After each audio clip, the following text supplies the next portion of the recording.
Pahel. Okay, welcome to this session of Sufi poetry in Hindi cinema. We were looking forward to a live session today, but however, because of again some constraints, we have to go online. But I'm sure there'll be a lot of life that would be infused into the session because the topic is like that, and our speakers are also, they will do justice to this topic, and I'm sure we are not going to miss the live session, and we will enjoy this online session as much. Since this is a session about Sufi poetry in Hindi cinema, I think we can begin by understanding a bit about Sufism, which we, English language calls it Sufism, but I think the right word for that is tasawwuf.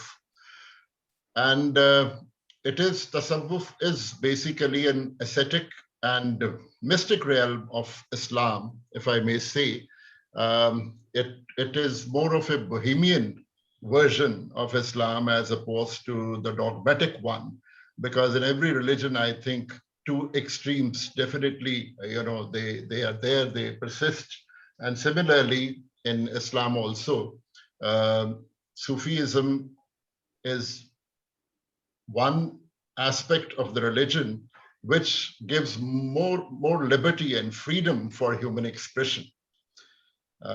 Because if you go into the etymology of the word, Sufi, it comes from the word Suf, which literally means wool. And Sufi जो इतनी गहरी बातें करते हैं अपने expression के through, उसका etymology में जाके आपको जब ये पता लगता है कि ये एक इसका जो origin of word है वो ऊन से बना है, so one wonders that what is the connection. But I think it was all these ascetics or mystics, they would hardly were concerned about the material things of life, so they would wrap themselves around in जो जिसपे ऊन के पैबंद लगे होते थे वही कपड़े ये पहन लेते थे, तो वहां से ये सूफी जो है प्रचलित हो गया, ये आम हो गया. And Sufi is as old as Islam. It is not that which came something later. Many people believe that it was because of the Western influence that this liberal movement of Islam started, but it is not so. This movement has been there right from the beginning, and you would have heard of many orders of Sufism. Most common are Chishti, Qadri, and Naqshbandi. We are all very familiar with these orders of Sufism. और इनको तरीका कहते हैं, तुरुक भी कहते हैं और तरीका भी कहते हैं. और मेरे ख्याल से इस्लाम के वो जो डॉगमेटिक वर्जन में आप सबको पता है कि music, sculpture and dance, these fine arts are banned. So yeah, I think this was a kind of catharsis, for people, because human expression cannot be encaged. It has to find a way to come out. Even if you, by your religious codes or anything else, if you try and suppress these expressions, they will find a way. And I think in Islam, Sufism provided that that realm for people to express themselves through dance, music, and poetry. And I think the first poet who is now so well known in the Western world also was Rumi, whose poetry now everyone reads, and it is so contextual in today's times also.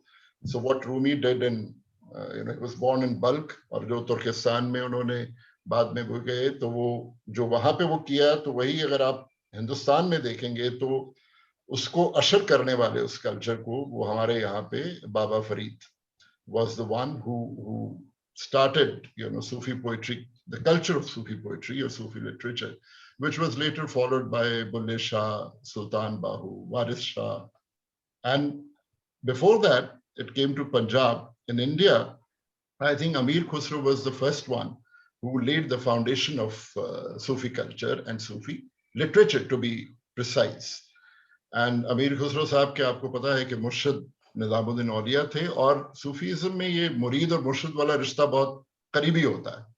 तो खैर ये एक गंगा जमनी तहजीब का, पंजाब की और ये नॉर्थ इंडिया की तहजीब का धीरे धीरे ये जो सूफी कल्चर है, it became a way of life. it became part of our tradition as well as our folklore. And Hindi cinema, of course, I mean, what could be a better thing to reflect our culture and our, traditions? So it imbibed those nuances of Sufism, and you see that now being played in right from pre-independence period. The movies which were being made, they made use of Sufi tradition culture. And अभी आप recently देखेंगे तो बहुत सारे आपको गुलामी का एक वो गाना था, जिहाल मस्की मुकुंद तगाफुल दोराए नैना बनाए बतियां, ये अमीर खुसरो साहब की बड़ी अच्छी बंदिश है, जिसमें वो आधा पर्शियन में है और आधा आपका फारसी में और आधा आपका इसमें हिंदी में है। और फिर रॉक स्टार का आया आपका कुन फाया कुन, छाप तिलक सब छीनी, मुंह से नैना लगा के लाल मेरी पत रखियो, ख्वाजा जी ख्वाजा जी. So there's so many songs. And one more, genre which Sufi culture introduced in India was Qawwali, which is a beautiful genre of music and poetry in itself.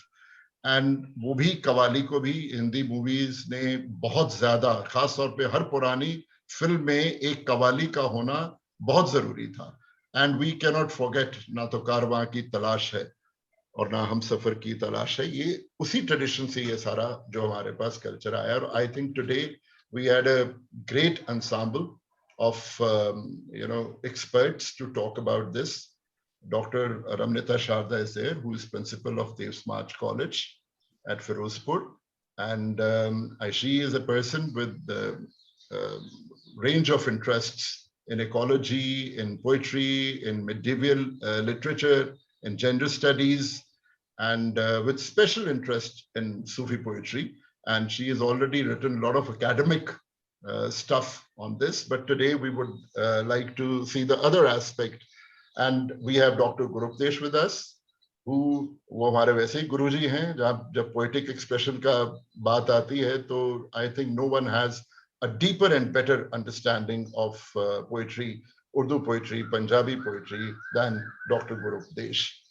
और उन्होंने अभी नासिर काज़मी साहब का एक तर्जुमा भी किया है अंग्रेजी में. और इनके साथ एक और गुरुजी हैं, गुरप्रताप जी, जो will be engaging them in a very interesting conversation. और I think इनका सबका तीनों का common एक तो platform है, they all teach English and they all have interest in poetry, which is Hindustani as well as all other forms. So over to you, Gurpratap. I think I've made a very long introduction, so I'll cut it short here. Thank you very much. Thank you so much for the wonderful introduction, sir. और बात लंबी हो और अच्छी हो तो दिल करता है कि और चले थोड़ी देर. And thanks for the introduction. And on behalf of Maja House, I would like to welcome Ramnita and Gurupdesh on our panel. And I was really looking forward to doing this live at Maja House. क्योंकि अब मौसम भी अच्छा है, programme भी ऐसा था. We would have got sound systems and lovely singers to sing for us also. But then COVID is paying havoc with all the best laid plans. So this is the best that we could do. But hopefully we'll have a wonderful time talking about films and Sufi poetry.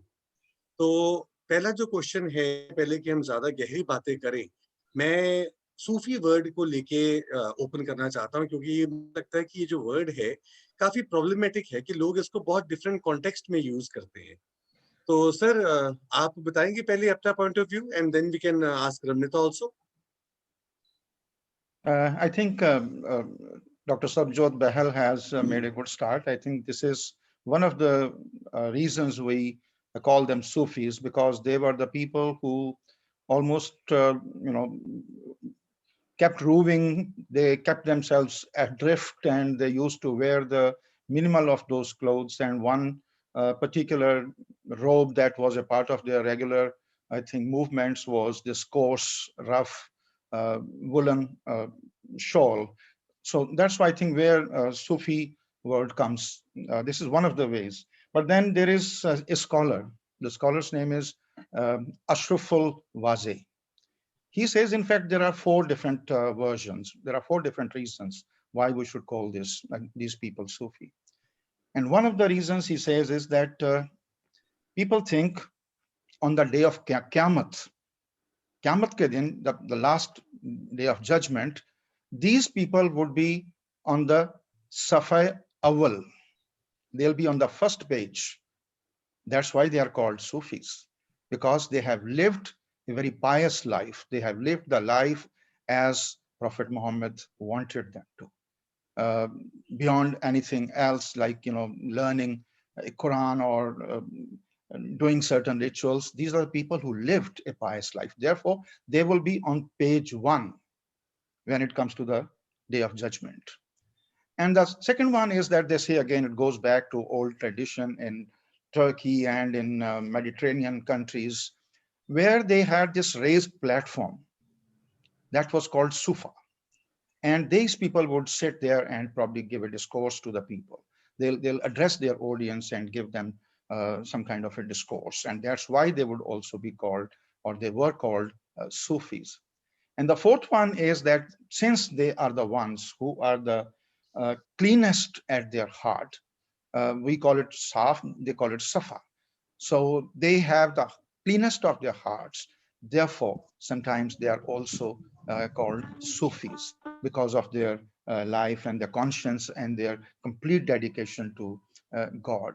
These are the different versions. I do not know, and I think, as Sarbjot says, there is some kind of a doubt, but people have speculated, people have given different versions why these people are called Sufis. Yeah. Ramnita, would you like to add something to this? Yeah, I think Dr. Gurupdesh has given a very, very comprehensive definition of what Sufi, where the word root Sufi, where the word Sufi has its root. But it's also got something to do with wearing some black kind of garment also. That also there is one theory that says they were always dressed up in black. So one of the meanings is that as well. But I think that in the due course of time, as Dr. Behel had talked about, uh, the word Sufi or Sufiana as we use, it has gained different connotations. Like anybody who is leading a simple life, or who has, these are the attributes that basically Dr. Gurupdesh has talked about. And the attributes probably that we studied later, that this is what these people were like. So these are the probable meanings. I mean, that is why they could have been called Sufis. Now Sufi is used for somebody in day-to-day parlance. We are living in Punjab. One who doesn't drink is also called Sufi. So that's one another popular cultural meaning that has been given to this. Probably it comes from Islam. So Islam prohibits. That is one. Are you sure that? Are you sure that Sufis don't drink? I am not sure, but like I'm talking about the popular nuance, the popular culture. The Sufi. This is one. Because Sufi huh? in Pakistan, Ghalib is considered the most Sufi of the poets, and you know what he was. That's right. As Mr. Behel has talked about, he talked about the bohemian aspect of Sufism. Sufism is of two kinds.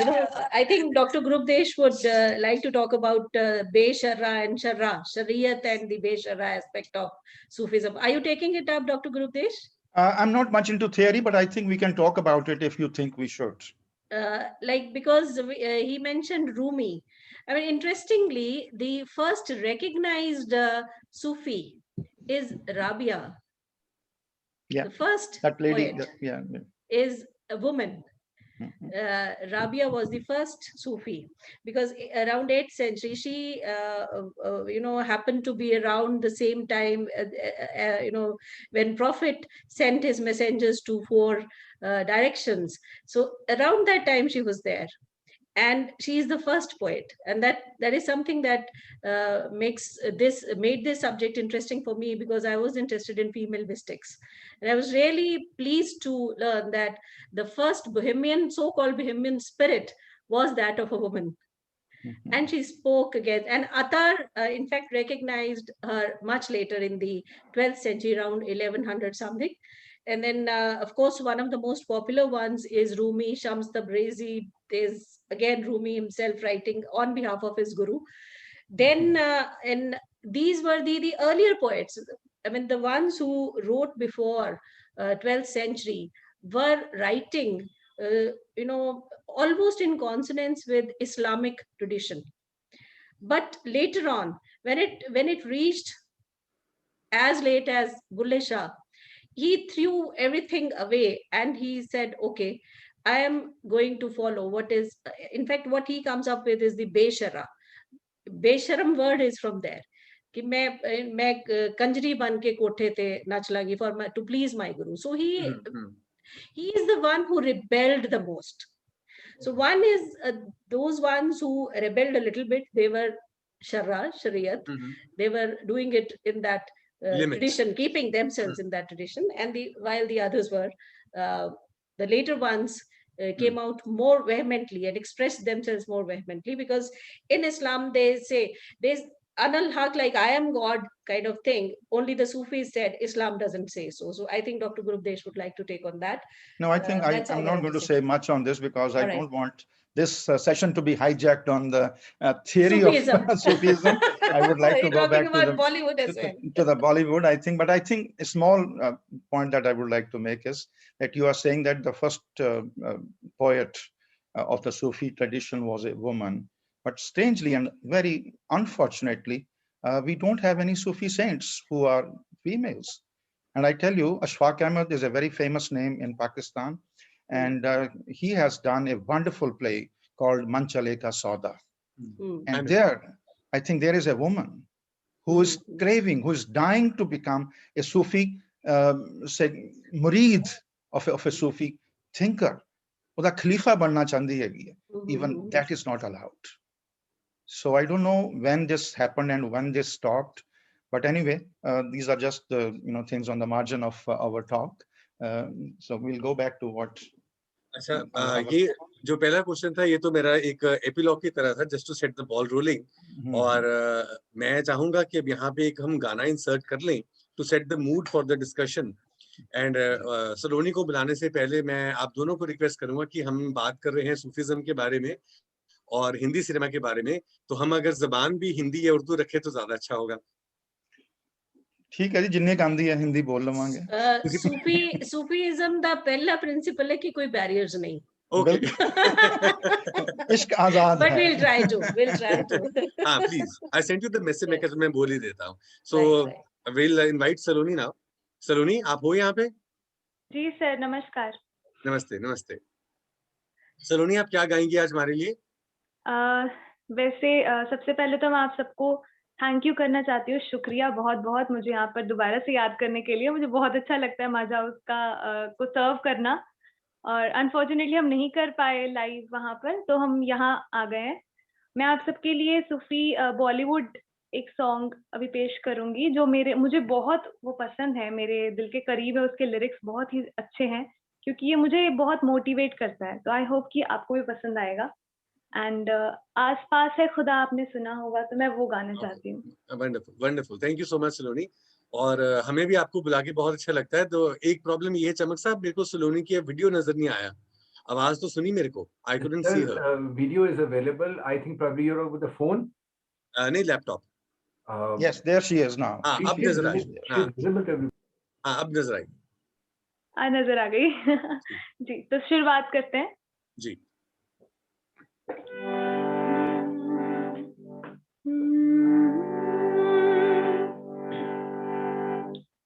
धुंधला जाए जो मंजिले, एक पल को तू नजर झुका, झुक जाए सर जहां वही मिलता है रब का रास्ता। तेरी किस्मत तू बदल दे, रख हिम्मत बस चल दे, तेरे साथी मेरे कदमों के है निशान। तू न जाने आस पास है खुदा, तू न जाने आस पास है खुदा, तू न जाने आस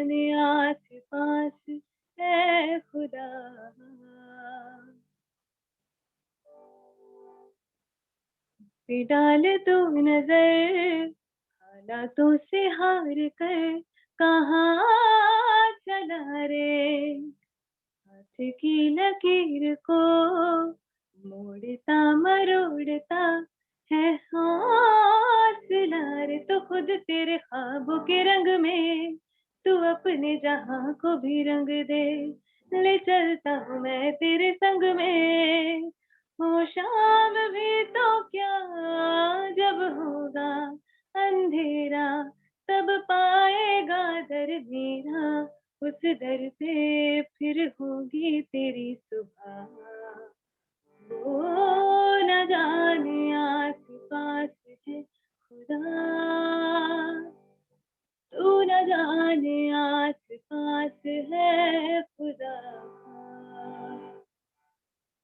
मिट जाते हैं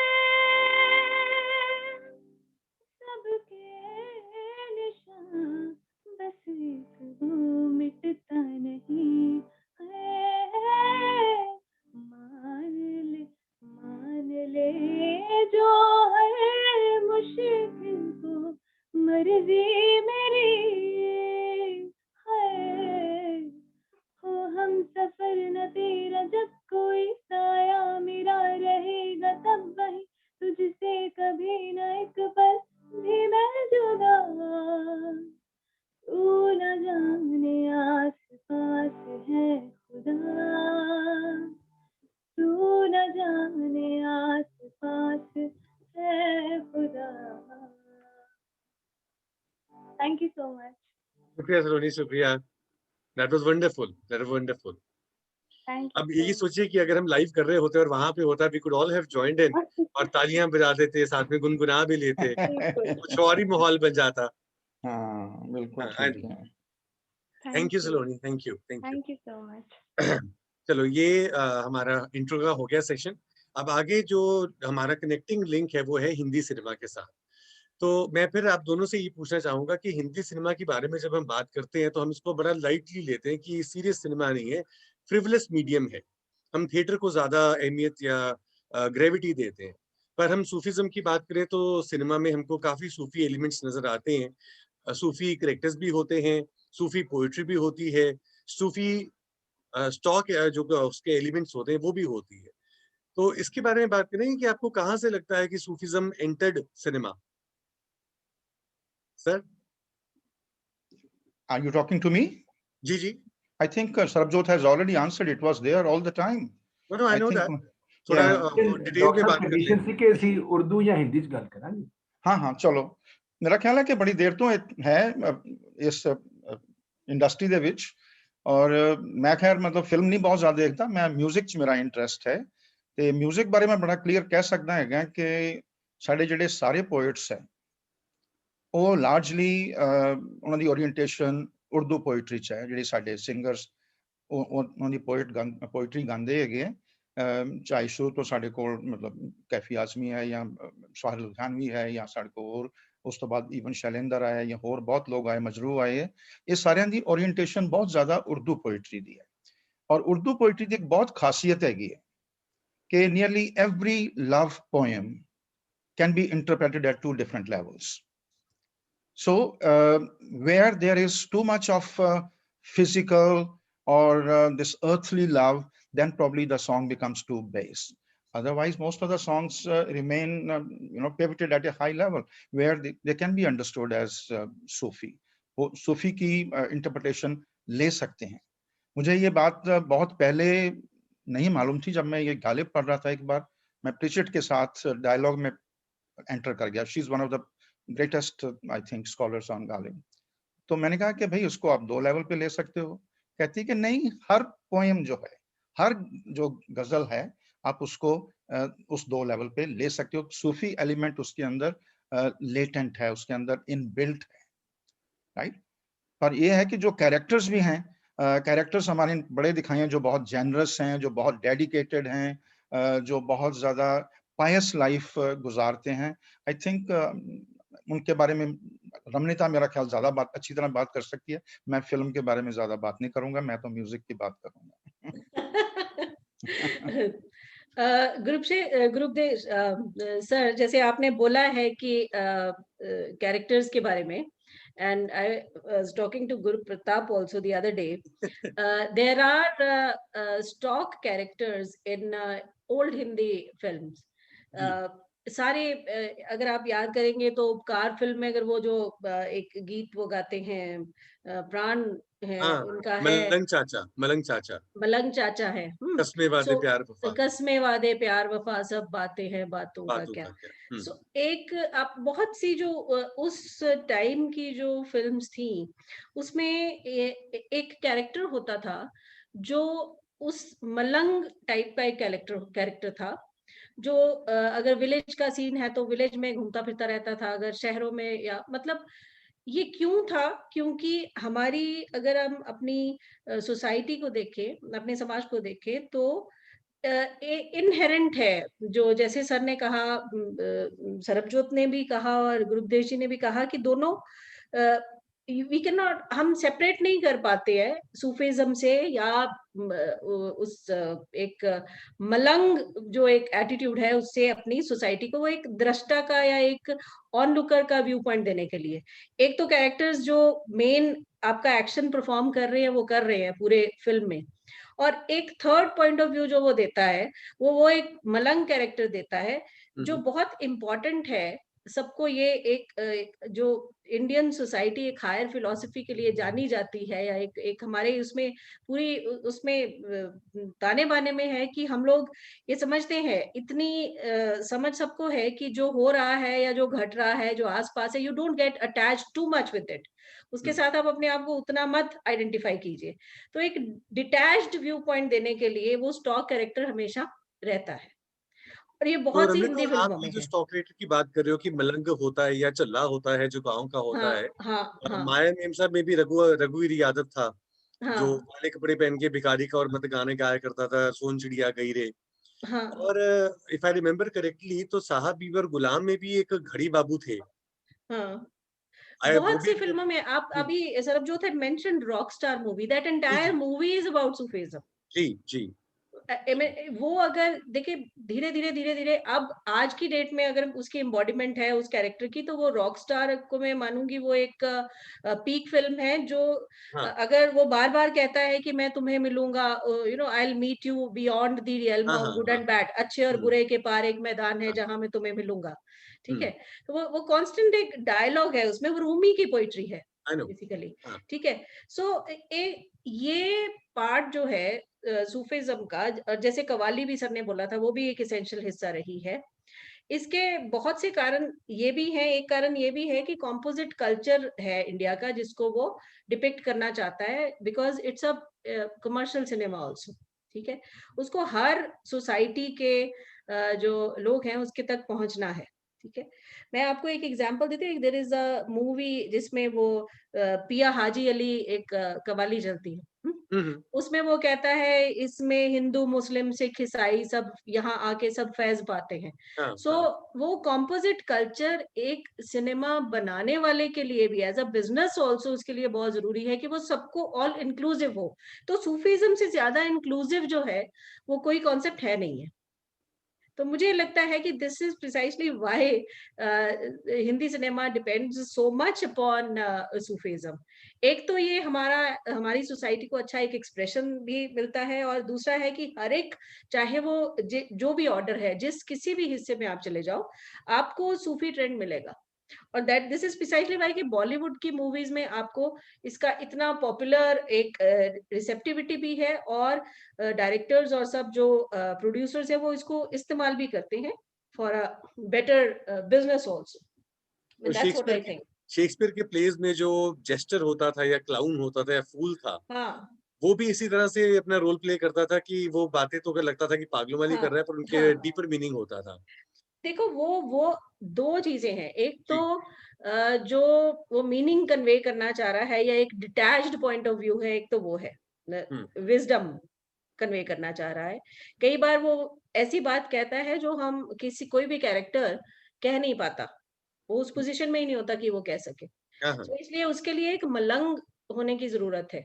you have to be insane to tell something sane to the insane society. तो इसलिए शायद ये कैरेक्टर को इस्तेमाल किया जाता है। ओके। अच्छा, आगे फिर दोबारा से मैं एलिमेंट्स की बात करता हूँ कि हमने अभी शराब की बात की थी कि हम जब शराब नहीं पीते हम अपने आप को कहते हैं कि आज मैं सूफी हूँ, आज मैंने पी नहीं है, पर सूफीज्म में शराब का जिक्र बहुत है, उसमें मैं भी आती है, साकी भी आ साकी। जाता है। हाँ, तो ये कनेक्शन क्या है कि अगर वो हम सोचते हैं कि जैसे सर कह रहे थे कि शराब नहीं पीते, तो अगर वो नहीं पीते तो इसलिए उसका जिक्र बार बार आता है कि they can resist talking about it. I think Dr. Gurupdesh would मैं, talk about it. if you allow me, I think I'd like to get back to the topic of the day. The topic of the day is Sufi poetry in Hindi cinema, Hindi films, right? हाँ जी, So we will be talking about poetry, right? Number one, we should find out what kinds of poems should we talk about, जी, Okay. right? And number two, what is poetic in them? Because there are thousands and thousands of songs that I think we have been hearing, love songs in films. But where is the poetic element, the Sufi poetic element? That's, I think, my concern. To me, when I was thinking of this topic, I was thinking of narrowing down, zeroing in on what is essentially number one, Hindi cinema, Hindi films, Hindi music. Number two, which is Sufi. And जब मैं ये सोच रहा था तो मुझे बहुत कुछ बाहर निकालना पड़ा। नंबर वन, क्यों? सबसे पहले जब मैं पोइट्री सोचता हूं कि पोइट्री क्या है, पोइट्री एक डायरेक्ट स्टेटमेंट नहीं है, पोइट्री एक जेस्चर होता है, पोइट्री के अंदर एक सजेशन होती है, एक छोटा सा लेयर्स होती हैं मीनिंग की उसके अंदर, जो कि डिस्प्लेस हो जाती हैं। That poem can be displaced from A given context into anything else. आपने, आई थिंक, मुझे देने की एग्जांपल जरूरत नहीं, you must have heard, most of you, I have promises to keep, I have got miles to go before I sleep, and I have got, now these are the lines which were said in a very different context. The poet is going into a jungle, this is a very beautiful sight where there's snow and the horse is kind of taking rest and they are talking to each other, and we have heard these lines even quoted by a prime minister like Pandit Jawaharlal Nehru. And these things can be displaced. This can be taken outside the context because the poetry by itself has layers of meaning.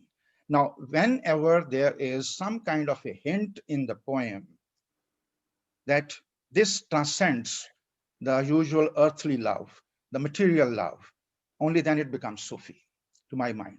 So that was one thing in my mind when I was thinking of the kinds of poems that I would be talking about. The second thing is that there are some direct Sufi kinds of poetries, which are, for example, Naat, which is a kind of a, in praise of the god. You have Naat, you have Qawwali, which is again in praise of God in the music form. And then there is a Dua, which is a prayer. Now, when we have lots and lots of these examples of duas and religious Qawwalis and Naat in the film music, so I kept them out because they are too direct. Second, if it's talking about bhakti and devotion, then I think we have to think of the Indian love and devotion. And in this case, there are again scores of songs which have been created keeping Krishna in mind. Now, all those songs which are in the reference to Krishna, I think I don't have to give you the names like, you know, Mera Gora Rang Bandhani ka song jo hai, ya matlab jo hai, Maine Rangli Aaj Chunariya. You can go on giving number of examples, but again, I have not considered them as Sufi because whenever there is a talk of this kind of poetry, Krishna and the devotee, they have a very close physical relationship. I mean, there is a physical presence, or they even talk of the union or the meeting of Milan, which is not at all available in Sufi poetry. In Sufi poetry, there is Visal. The Visal is only probably towards the end of life when you merge with the higher being. The whole life is a quest. The whole life is, जिसमें मंजिलें नहीं होती, एक quest होती है, transcendence होती है. So that's why I think Sufi poetry is somewhat different from the Krishna poems or Krishna bhajans that we have.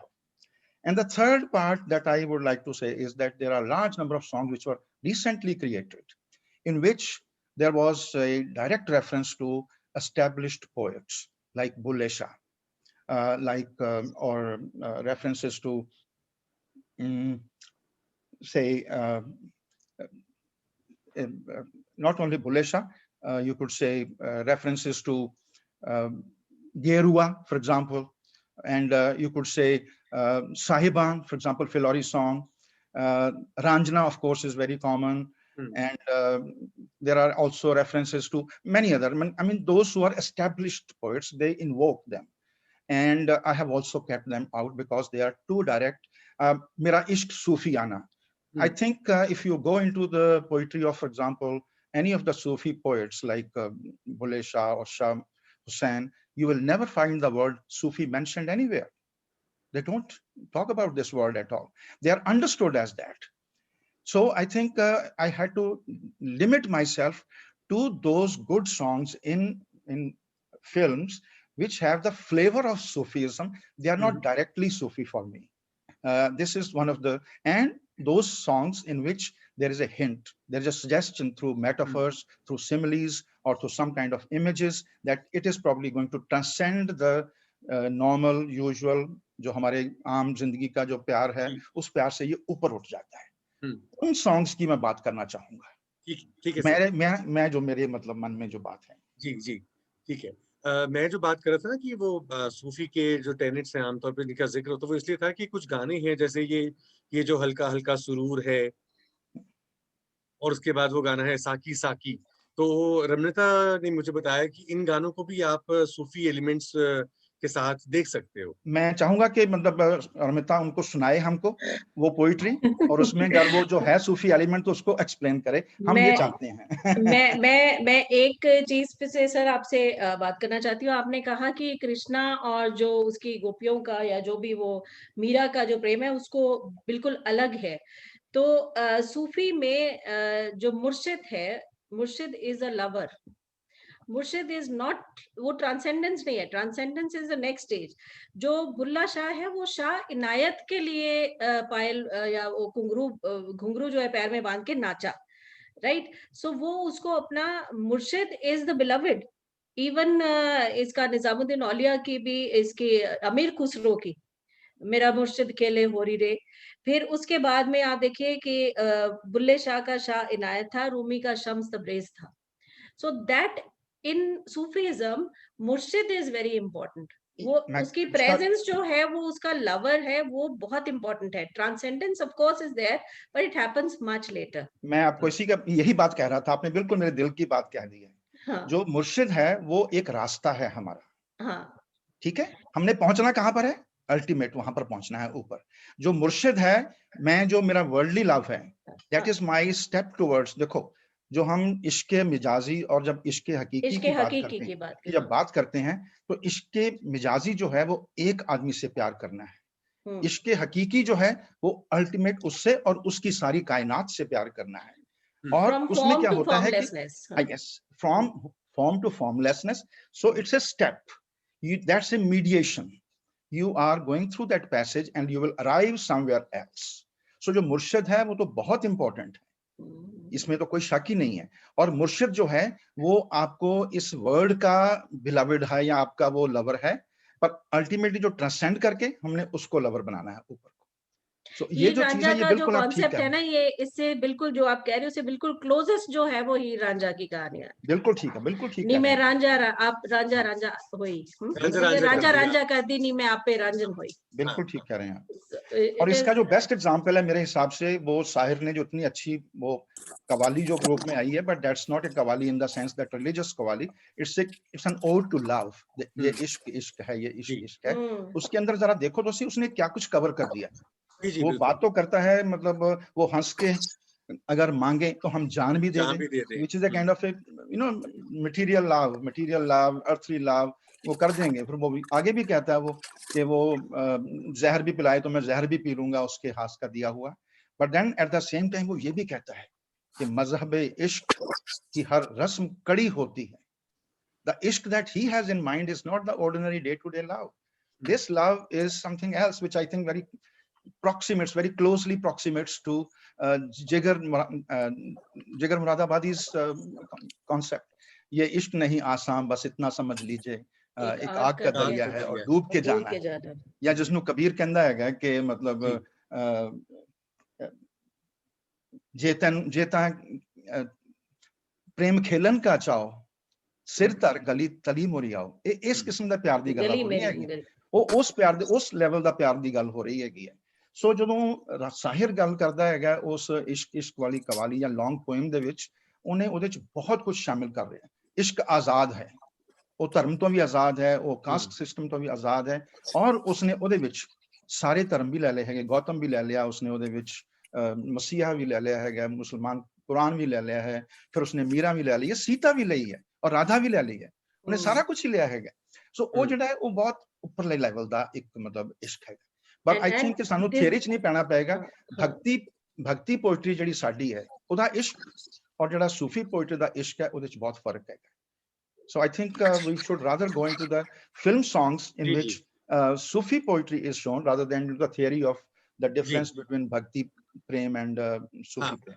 मैं यही पूछने लगा था आप दोनों से कि एक आम जो ऑर्डिनरी आदमी है वो कैसे आइडेंटिफाई करे कि ये जो गाना मैं सुन रहा हूँ ये सूफी गाना है।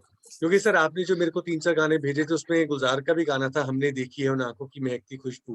नहीं वो तो मैंने वैसे गाने के लिए बोला था, वो मेरे वैसे मेरे दिमाग में नहीं है वो। अच्छा ओके। तो सूफी एलिमेंट्स को कैसे आइडेंटिफाई करना है? 1-2 गानों की एग्जांपल देंगे कि ये गाना आप जी मैं आपको जो हम आमतौर पे उसको सूफीज्म में नहीं देते पर उसको अगर देखा जाए उस जरिए से तो आपको उसके एलिमेंट्स मिलते हैं। आप जो बताएंगे कुछ? सबसे जो बड़ी खूबसूरत बात है सूफी लव की, it's a highly intense love, it's a love with lot of longing, it's a love which is tormented by separation, the separation of the individual from the ultimate। जो दुनिया की छोटी मोटी हमारी जुदाई है वो नहीं है, उनकी जुदाई जो है वो उससे छूट के आए हैं। ये न थी हमारी किस्मत के विसाले यार होता, अगर और जीते रहते यही इंतजार होता। ऐस दुनिया तो मिलना ही नहीं है ਅਸੀਂ ਜਿਹੜੀ ਮੌਤ ਹੈ ਸਾਨੂੰ ਉਹ ਮਿਲਾਏਗੀ, ਅਦਰਵਾਈਜ਼ ਉਹ ਹੈ ਹੀ ਨਹੀਂ। ਸੋ ਜਿਹੜਾ ਬਹੁਤ ਇੰਟੈਂਸ ਹੈਗਾ ਔਰ ਜਿਹੜਾ ਬਾਰ-ਬਾਰ ਉਹ ਗੱਲ ਕਹਿੰਦੇ ਹੈਗੇ ਹੈ ਕਿ ਜਿਹੜਾ ਇਹ ਇਸ਼ਕ ਹੈਗਾ ਇਹ ਤੁਸੀਂ ਅੰਦਰ ਲੱਭਣਾ, ਮੇਰੇ ਬੁੱਕਲ ਦੇ ਵਿੱਚ ਔਰ ਮੇਰੇ ਅੰਦਰ ਹੀ ਸਭ ਕੁਝ ਹੈਗਾ, ਬਾਰ-ਬਾਰ ਬੁੱਲੇ ਸ਼ਾਹ ਕਹਿੰਦਾ ਹੈਗਾ ਜੀ। उसके लिए मैं आपको जो सुनाना चाहता हूँ कि मेरा ख्याल है कि आपको बड़ा पुराना सॉन्ग तो नहीं है ज्यादा, पर यह है कि बड़ा खूबसूरत सॉन्ग है और ये कभी भी कोई इसको सूफी नहीं कंसिडर करता, मैं करता हूँ इसको। मैं आपको सुनाता हूँ, ये है तलाश फिल्म का।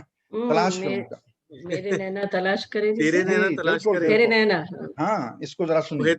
वही तुझी में कहीं दीवाने, खोई खोई आंख से आंख है झुकी पलक है, खोई खोई आंख है झुकी पलक है, जहां जहां देखेगा तू वही झलक है, all around you can find his झलक। तेरे नैना तलाश करें जिसे, वो है तुझी में कहीं दीवाने, वो तुम्हारे अंदर ही है कहीं बाहर नहीं है वो। यहाँ 2 रूप हैं हर एक के, यहाँ नजरें उठाने जरा देख के, और ओ जब उसकी मोहब्बत में गुम है तू, वही सूरत नजर आएगी 400। जब उसकी मोहब्बत में गुम हो जाएगा तो उसी की सूरत चारों तरफ नजर आएगी। कौन क्या है मन के सिवा कोई क्या जाने। This is where I think the poem transcends into higher being। कौन क्या है मन के सिवा कोई क्या जाने तेरे नैना।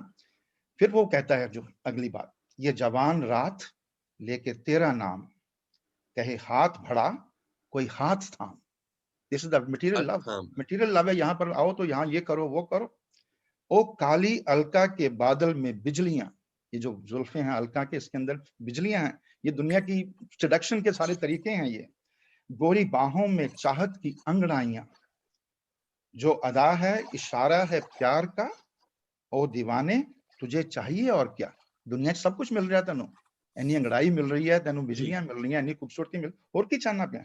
पर आखिरी लाइन जड़ी है, that's what again makes it, पर रुक जा मन की सदा भी सुन दीवाने, पर रुक जा मन की सदा भी सुन। So that's the kind of love they are talking। That's what I think there are large number of such songs in Hindi films which transcend into the Sufi heights. I would I like to was thinking. substantiate, sir, this poem with actual Sufi songs written by the Sufis, which have become part of the Hindi films. Yes. Okay. अब बिल्कुल वही बात कि कागा सब तन खायो मरा चुन चुन खायो मांस हाँ हाँ दो नैना मत खायो ये जिन्हें फरीद है, पिया ये मिलन तो के बाबा शेख फरीद। ये तो शेख हाँ, फरीद है, वही मैं कह रही हूँ कि शेख वही फरीद है ये बात तो। है। इसीलिए उसके भी इनको बाद आउट में रखा था। बुल्ले शाह का कि रांझा रांझा करदी नी मैं आपे रांझन होई रांझा मैं विच मैं रांझे विच बिल्कुल और ख्याल ना कोई। हाँ एक एक ए तेरे इश्क ने डेरा मेरे अंदर कीता भर के जहर प्याला मैं ता आपे पीता जी। जबड़े वौंदी तबीबा नहीं ते मैं मर गईया तेरे इश्क नचाया करके ताता आप थैया। मेरी बात ही कह रहे हैं, ये जो हमारे वही मैं सारे कह रही पोइट हैं हूँ, ना, that's what I'm जो हमारे saying. This अच्छे is exactly what I'm saying कि जो आपकी हमारे बात ही कह फिल्मी रही हूँ। पोइट हैं, हाँ, ये हाँ, इनसे सीखे हैं। बिल्कुल जिनका यही जिक्र आप बात कर रहे हो, इन लोगों yes, से उन्होंने yes. सीखा है, इसलिए उनकी वही पोइट्री के substantiate अंदर ये कर सब रही हूँ चीजें हैं। exactly और एक तो exactly सॉन्ग that. अभी मेरा ख्याल उसी का है जो ये है नहीं जो परिंदे जो है जी इसका रॉक स्टार का ही सॉन्ग है, जी पागल परिंदे क्या क्या कौन सा है, परिंदे नादान परिंदे, नादान नादान परिंदे, परिंदे। नादान नादान परिंदे। उसके अंदर ये जो आपने अभी सुनाया है मुझे हाँ, बाबा हाँ, फरीद का हाँ, श्लोक, उसके अंदर है। बिल्कुल बिल्कुल तो ऐसे That's what सॉन्ग I'm जो है saying. मैंने, क्योंकि ये ना ये सीधी डायरेक्ट नकल सी लगती है, मैंने इसलिए इनको बाहर रखा हुआ है। एक और सॉन्ग सुनिए जो मॉडर्न है, जो कि रंजना फिल्म से है, और वो भी आपको बताएगा कि ये अंदर की बात क्या है।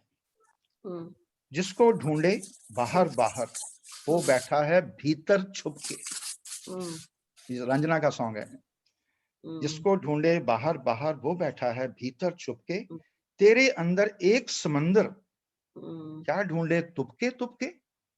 आई think this are the most beautiful lines. तेरे अंदर एक समंदर क्या ढूंढे तू तुपके तुपके, अकल के पर्दे पीछे कर दे। Now in Sufi poetry, this is very important. In Sufi poetry, there is a big difference between akal and the kind of amal. Amal. Yeah, amal or amal. Amal is your attitude, your conduct, what you practice. Even if you know a lot of Quran, even if you know a lot of hadith, that doesn't make you a Sufi. You become Sufi only when you practice the entire directions given in the Quran, and that makes a lot of difference. अकल जो है वो नहीं, वो कहता है इसलिए दीवानापन जरूरी है, because दीवानापन is a kind of total engagement, is total immersion into the philosophy of their prophet. So it's a total immersion that they are looking for. और उसके लिए वो बार बार कहते हैं कि अकल नहीं काम करेगी, यहाँ आपका जो है वो जुनू काम करेगा, और उस जुनू के लिए आप नाचते भी हो, और उस जुनू के लिए आप दारू भी पी सकते हो।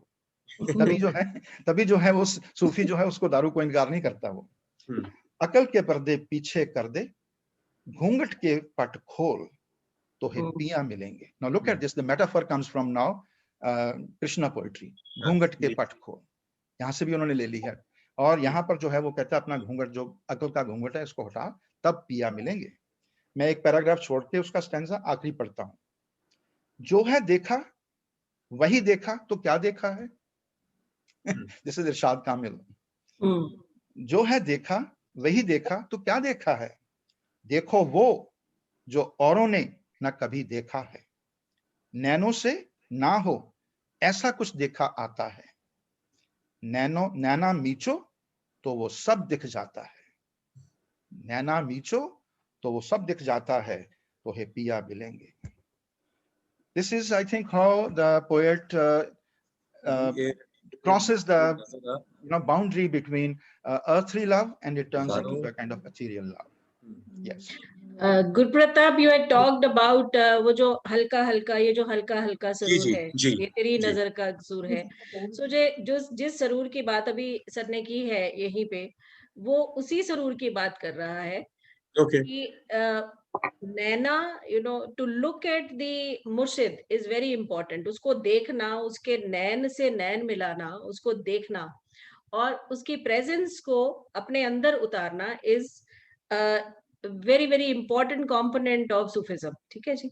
और यहाँ पे जब कहता है ये जो हल्का हल्का सरूर है ये तेरी नजर का कसूर है, मुझे एक शराबी बना दिया, मुझे शराब पीना सिखा दिया। इट्स नॉट शराब पीना सिखा दिया, it is basically that I am drinking from your eyes, I am getting intoxicated by merely looking at you. वो अपने मुर्शिद से बात कर रहा है। तो एक कोई आपने और भी पूछा था, दूसरा कौन सा गाना आपने पूछा था? ओ साकी साकी रे। हाँ, आप पास आ रह ना जाए जी कोई जी जी, ख्वाहिश बाकी है। बाकी। हाँ, साकी इज फिर वही बात है कि साकी जो मुर्शिद जब आपको नहीं देख के दूसरों को बाकी के जो उसके चेले हैं उनको देख रहा है, उनको उनके तरफ उसकी तवज्जो ज्यादा है, ओके। तो वो उस चीज को डिमांड कर रहा है, अटेंशन सीकर है कि यू कम नियर मी, ठीक है। आप पास आ रह ना जाए कोई ख्वाहिश बाकी। So the same thing that doctor Gurudesh has talked about कि इश्क मिजाजी तो इश्क हकीकी। एवरी पीस ऑफ पोइट्री जो आप इश्क मिजाजी पे है, अगर वो फाइनली लिखी गई है, पोइटिकली लिखी गई है, पोइटिकली इनफ लिखी गई है, तो उसका वो रेजोनेट करेगी इश्क हकीकी पे भी। It will only depend upon your receptivity, the meaning lies with the listener. लेकिन फिल्म में क्या है, हिंट भी होता है, कहीं ना कहीं पोइट्री में हिंट होता है कि आप इसको ट्रांसेंड कर जाओ। ट्रांसेंड कर। आपको छोटी सी बात जरा बताता हूँ, एक गाना बड़ा मशहूर है आम्रपाली का जी, कौन सा? वो जो ना मतलब बहुत मशहूर है, जाओ रे जोगी तुम जाओ रे, जोगी तुम जाओ रे। जरा उसके वर्ड सुनो जरा। जाओ रे जोगी तुम जाओ रे, ये है प्रेमियों की नगरी, यहाँ प्रेम ही है पूजा। अब यहाँ तो सिंपल है बात, सिंपल सा प्रेम चल रहा है, कोई बात नहीं है। अब आगे देखो जरा, प्रेम की पीड़ा सच्चा सुख है, प्रेम बिना ये जीवन दुख है। This is I think something not different. Nobody wants दुख, बट ही सेज प्रेम से दुख मिलता है आपको। जो प्रेम की पीड़ा जो है वो आपको सुख देती है। अब यहाँ जो है ये प्रेम का मतलब बदल जाएगा। अगला देखिए जरा, ये तो अगली तो बहुत ही खूबसूरत लाइन है। जीवन से कैसा छुटकारा है नदिया के साथ किनारा। Look at this. What could be more imagistically say meaningful? कि जिंदगी के चलते चलते हमारे साथ ही तो किनारा है। I mean, यहाँ चलते चलते ही आप इसको ट्रांसेंड कर सकते हो। जब मर्जी किनारा लगाया, आपकी वो नैया रुक गई, आप चले गए और आपका मिलन हो गया। The last line of course is one of the best. ज्ञान की कैसी सीमा ज्ञानी, गागर में सागर का पानी। क्या बात है। ज्ञान की कैसी सीमा ज्ञानी, जोगी ज्ञानी है, जोगी ज्ञानी है, उसको ज्ञान है, उसको कहती है ज्ञान की कैसी सीमा ज्ञानी। ज्ञान की क्या बात है, गागर में सागर का पानी, यानी एक जो बूंद होती है उसके अंदर भी सारा सागर आ सकता है। तूने ये सब कुछ देख लिया पर मुझे तो सागर से मिलना है। The metaphor of Sagar is समंदर is I think very versatile. It's very very popular in even Hindi songs, in Urdu poetry, where they are talking about that you have to ultimately merge into this large, immense word. This word is the kainat or the abode of the God, and you can probably comprehend. मैं आपको जरा थोड़ी देर बाद में एक और खूबसूरत गाना सुनाऊंगा, आप बातें करें। उसके अंदर जो है ये जो इमर्जन का कॉन्सेप्ट है, और ये जो मेरा रोल एज एन इंडिविजुअल और his role as a God or my devotion to him, that is I think probably unparalleled, and it's done in a most poetic manner. थोड़ी देर बाद में करेंगे, पहले आप बात। ये बात सर जो आपने कही है, जब हम इसको गानों को या इसको बॉलीवुड सिनेमा से कॉन्टेक्स्ट, उस फिल्म के कॉन्टेक्स्ट से बाहर लाके देखते हैं तो ये ट्रांसेंडेंस और ये सब मीनिंग सामने आता है। जो बॉलीवुड में दिखा रहे हैं, जो बॉलीवुड में उसकी प्रेजेंटेशन है, because cinema is also primarily image, just as poetry is image, if we say that, तो सिनेमा इज ऑल्सो इमेज। और वो इमेज को जब कॉरेस्पॉन्डिंग एक वर्ड देते हैं, उसको एक वो पोइटिकल फॉर्म देते, तो वो इमेज को आपके लिए ट्रांसलेट कर रहा है cinema as a medium. Ramnita, I would not be very you won't agree with this. No, I won't agree with you, because I can give you a number of examples where I think the scene in the film is absolutely rubbish. It has nothing to do That with is what I'm saying. This is precisely what I'm saying. But This then is what I'm saying. That it is the meaning, once we take it out of the context, then you can get that meaning of transcendence. But the kind of meaning that the cinema is giving is very different. This Yes. is precisely what I'm saying. So our concern here is to see the Saki, poetry. Our Saki- concern is to see the Sufi poetry element. And I साकी can साकी give जो you one गाना है very वो तो fine item example. Song ही है ना. No, but what I'm saying is that when Sufi element is presented as Sufi element also, there are films where we see that Sufi element and Yes, of what course. kind of role that performs. Yeah, that's So okay. the I mean, kind of it's roles that and when we talk about love, जहां पे भी आप देखोगे विरहा की बात आएगी कहीं पे भी, when the beloved is parted और वो उनको अलग कर देते हैं, कुछ भी वीर ज़ारा में आप देख लीजिए, किसी भी फिल्म में आप देखिए जो लेटेस्ट मूवीज हैं उसमें जो wherever there is some conflict and it has to be resolved, तो वो किसी दरगाह पे जाते हैं, through the song that pain and that anguish and that angst and that separation and वो सब कुछ उसमें सूफी सॉन्ग के थ्रू उसको वो प्रोजेक्ट करते हैं. somebody else is singing. हाँ नहीं बिल्कुल ठीक है, बिल्कुल ठीक ठीक है. कह रहे हैं, पर आपको मैं एक और एग्जांपल देता हूँ इसके उलट. जी जी. एक फिल्म है कॉकटेल. जी. ठीक है. मैंने कभी फिल्म देखी, मैं फिल्म बहुत कम देखता हूँ. मैंने सिर्फ गाना सुना और जब मैंने गाना सुना तो फिर मैंने उसका वीडियो देखा. Now, if you remember, I think 20 years ago, we used to have on MTV a program called Grind. Okay. Grind एक evening रात 10 साढ़े 10 बजे 11 बजे एक आता था.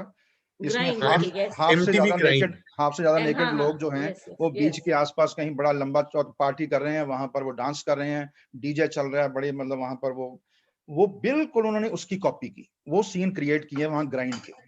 सारों ने मेरा ख्याल है कि हार्डली मतलब 200 ग्राम कपड़ा डाला हुआ है या 100 ग्राम कपड़ा डाला हुआ है और वो सारे के सारे ऐसे डांस कर रहे हैं और मतलब चल रहे हैं. और उसके जरा वर्ड सुनिए जरा, उसके वर्ड्स क्या हैं. यारा तेरे सदके इश्क सिखा, यारा तेरे सदके इश्क सिखा, मैं तो आई जग तज के इश्क सिखा, जग तज के. जब यार करे परवाह मेरी, अब यार की देखो जरा कॉनोटेशंस आपको पता है, बोले शाह के साथ जोड़ो, मुझे क्या परवाह इस दुनिया की, जग मुझे लगाए पाबंदी, मैं हूं ही नहीं इस दुनिया की. She doesn't belong to this world. She belongs to another world. Look at the state of mind. तुम ही दिन चढ़े, तुम ही दिन ढले. दिन ढले, ये भी उसी इम्तियाज अली की मूवी और वही इरशाद कामिल का ही है. तुम ही हो बंधु, तुम ही सखा. But I think the most beautiful lines a little later, just a couple of lines later. दिल की तख्ती पर हूं लिखती, दिल की तख्ती पर हूं लिखती, इश्का इश्का, जग क्या जाने दिल को मेरे, इश्का किसका. Look at this. This is where I think the poem immediately turns into something else. इश्का किसका, ये मुझे इश्क किसका है ये दुनिया को नहीं पता, मैं इस दुनिया की है ही नहीं. और वो मेरा जो बंधु है मेरा, वो मेरा साथी है, वो तो 24 घंटे दिन ढले भी है, दिन चढ़े भी है. No, and this entire thing turns into a very beautiful Sufi poem. but the context in the film, you couldn't imagine anything rotten like that. No, sir, I don't agree with you as far as the rotten part is concerned, because वो character है film का, वो उसका inner turmoil represent कर रहा है. As far as अगर हम इसको कपड़ों से नापे, तो मैं तो लाल देद की स्कॉलर हूँ जो सारी उम्र naked रही हैं. So I don't measure that morality with the kind of clothes, but yes, the kind of representation that the movie might have done, उस तरह का एक कुछ बोहेमियन कल्चर दिखाया है जो सर ने भी बात की है, लेकिन वो उसका inner turmoil है in the film. I've seen the movie Cocktail, वो उसका constant inner turmoil है जो उसको वहां पे लेके आया. यही बात Rockstar में भी है. Rockstar में भी आप देखो वो जगह सब जगह जा रहा है. There are all kinds of places that he is visiting. So that inner turmoil basically is that we are seeking meaning in life. वो एक existential meaning की तरफ जाता है कि who am I, मैं कौन हूँ, मेरा रिश्ता क्या है, मैं बुल्ला की जाना मैं कौन is another popular song that Ravi Shergill has sung. So there it is that. That's why I see that Bollywood. You are right. I mean, probably I have not seen the film, but I saw the visuals. To me, the visuals looked, ludicrous. They were ludicrous, and they were usually the kind of, आजकल जो बड़े seductive से कहीं से जो बनाए ये तो जाते सर हैं। Even in other songs cocktail के जो बाकी गाने थे वो भी डिस्को पे सेट थे एंड दे वर ऑल सूफी। हालांकि उनकी सेटिंग वही थी, डिस्को में सारे डांस कर रहे हैं और पीछे बैकग्राउंड में चल रहा है। ओके, अच्छा मैं यहाँ पे 5 मिनट आपके और लूंगा कि ब्रेक लेते हैं बिकॉज सलोनी एक गाना और गा रही है, उसके बाद उसे कहीं जाना है। ठीक है, हम भी जरा सांस ले लेंगे इसी जी बहाने। जी जी जी सलोनी यू आर हियर नाउ, आप हो? Yeah, I saw her there. जी शुक्रिया, मैंने आपको दोबारा तंग किया, प्लान था नहीं। It's okay, it's okay. जी मैं एक्चुअली काफी देर से इंटरेस्ट से सुन रही हूँ क्योंकि Sufism is something very close to my heart. मैं खुद अगर क्लासिकल वोकल सीखती हूँ तो मैं सूफी संगीत को ज्यादा प्रेफर करती हूँ सुनना या गाना। तो मैं बहुत इंटरेस्ट से सुन रही थी, but I have to go. पर उसके पहले मैं जो सुन रही थी उसके according I thought of singing something which is related to Hindi cinema, जो हिंदी सिनेमा से रिलेटेड भी है और सूफी से उठाया हुआ है basically, right? So there is a composition आप सबने सुनी होगी, सानू एक पल चैन ना आवे सजना तेरे बिना। जी, वो composition जो है मैंने हिंदी सिनेमा में भी सुनी है, तो मैं उसको मिक्स करके आपके लिए पेश करूंगी अभी। Thank you.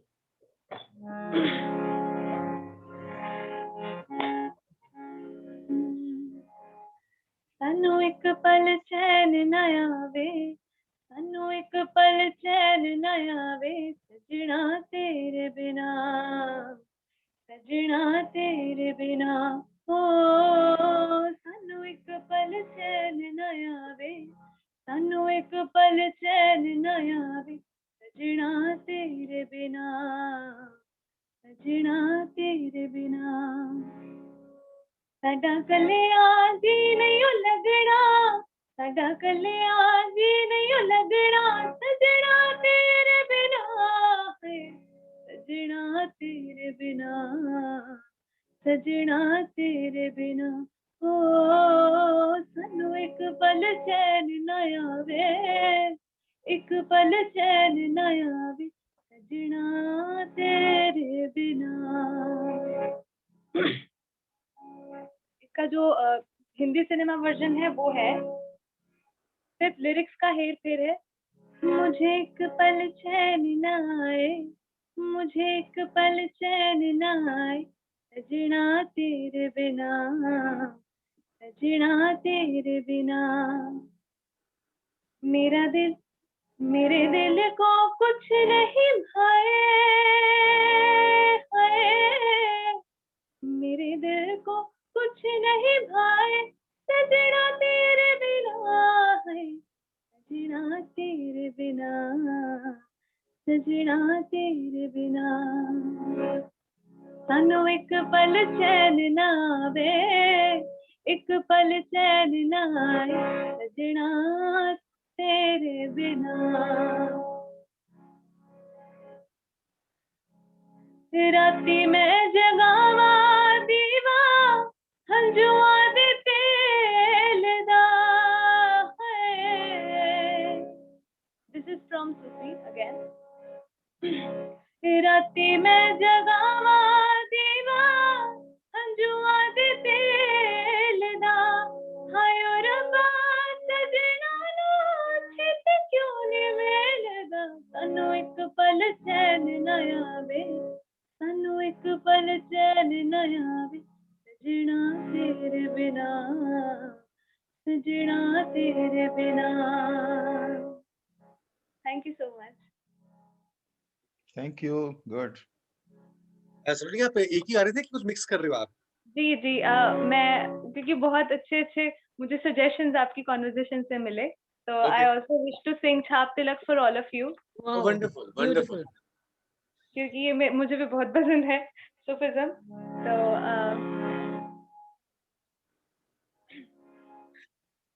खुसरो रैन सुहाग की जो मैं जागी पी के संग, तन मोरा मन पिया का जो दोनों एक ही रंग में, छाप तिलक सब छीने छाप तिलक सब छीने भूसे नैना मिलई के, छाप तिलक सब छीने भूसे नैना मिलई के, नैना मिलई के, नैना मिलई के, नैना मिलई के, नैना मिलई के, बात अगम कह दी नीरे भूसे नैना मिलई के, बात अगम कह दी नी भूसे नैना मिलई के, बल बल जाओ मैं तोरे रंग रजवा, बल बल जाओ मैं तोरे रंग रजवा, तोरे रंग रजवा, तोरे रंग रजवा, तोरे रंग रजवा, तोरे रंग रजवा, बल बल जाओ मैं तोरे रंग रजवा, अपनी सी रंग दीने, अपने से रंग दीने रे भूसे नैना मिलई के, छाप तिलक सब छीने भूसे नैना मिलई के, नैना मिलई के भूसे नैना मिलई के,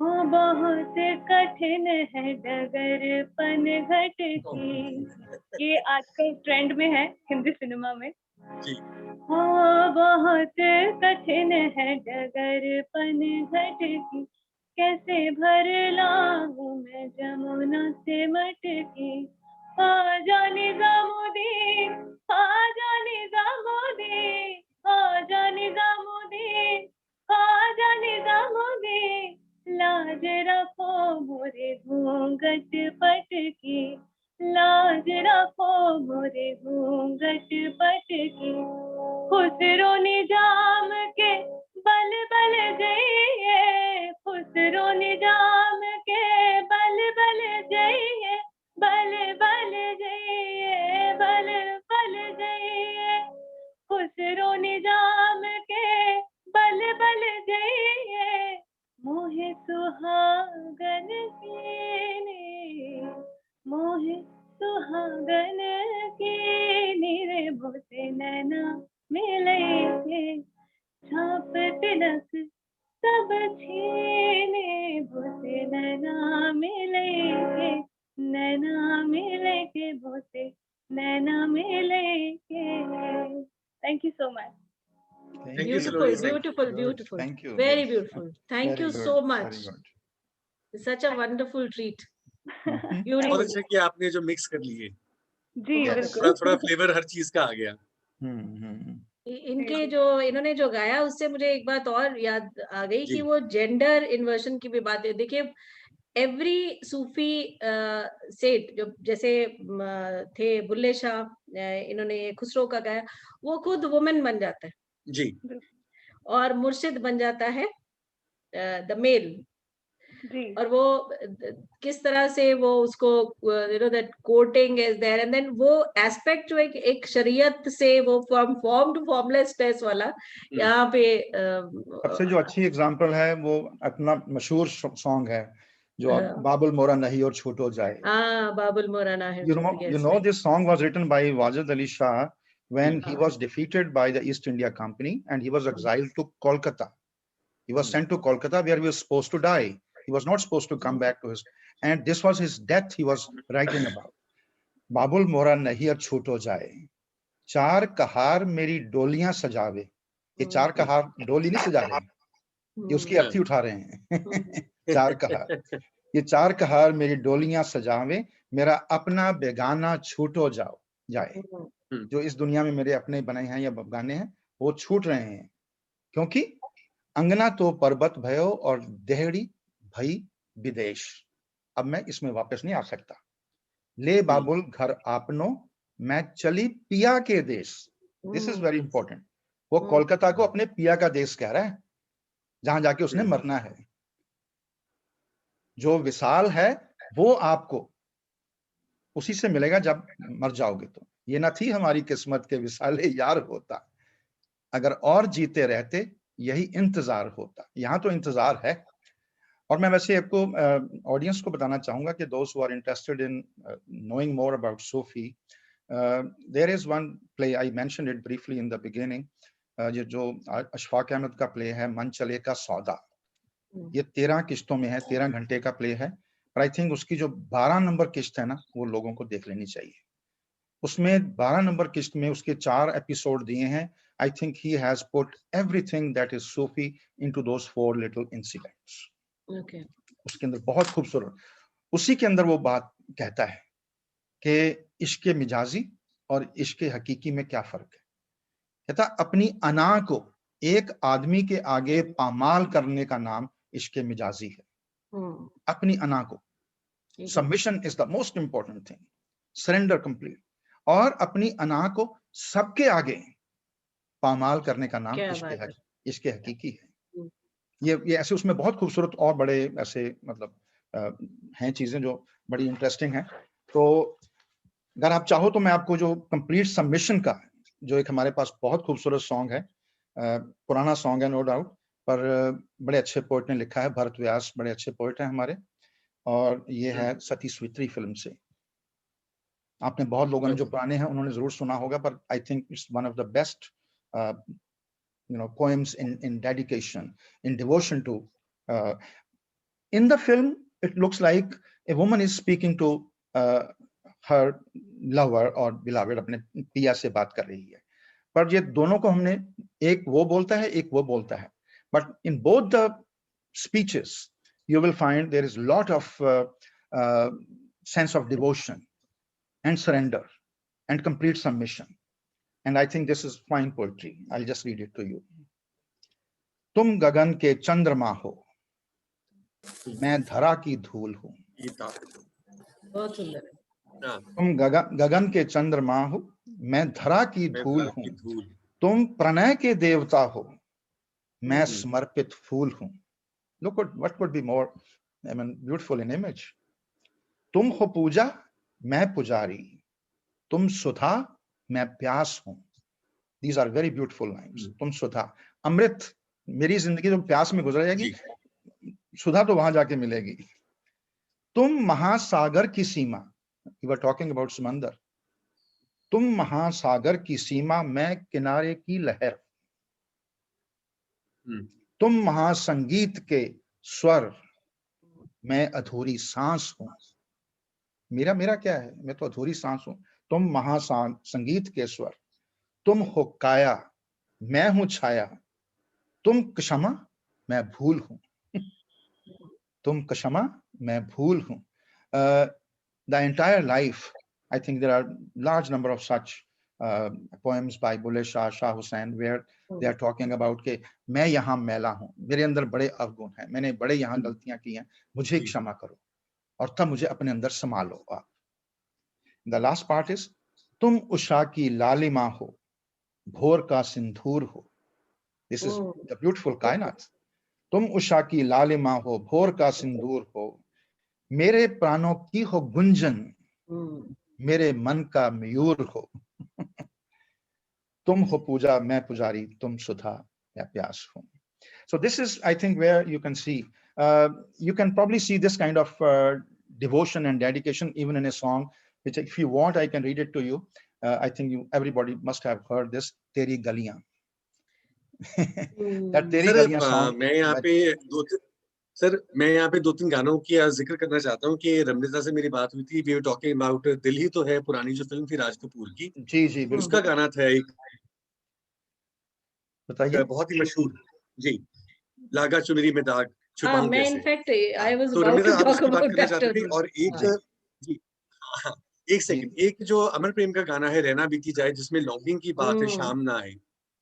और एक मेरे मदर ने कोई गाना दिया है, मैंने सुना तो नहीं था, फिल्म थी कोई दुल्हन एक रात की। यस बहुत अच्छा सॉन्ग है वो। कभी ए हकीकत मुंतज़िर नजर आ लिबासे मिजाज में कि हजारों सजदे तड़प रहे हैं मेरी जबीने नियाज में। ये जो है, ये अल्लामा भी इकबाल की लिखी हुई है। हाँ, वही तो मैं कह रहा हूँ, ये इकबाल का है, इसलिए मैं तो उसको मतलब शामिल नहीं ना कर सका अपनी पोएट्री में, क्योंकि मैंने उनको आउट रखा है। जिनके अंदर भी पर ये दूसरे पोएट्स का जिक्र है ना, मम्मा ने बताया कि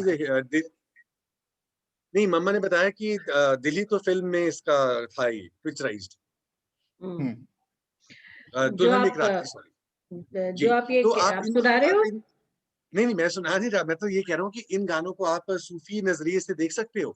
ये 3 यस गानों का यस मैंने बिल्कुल एग्जांपल देख दिया। सकते हैं, बिल्कुल क्यों नहीं जी देखा जा सकता, बिल्कुल जी देखा जा सकता है।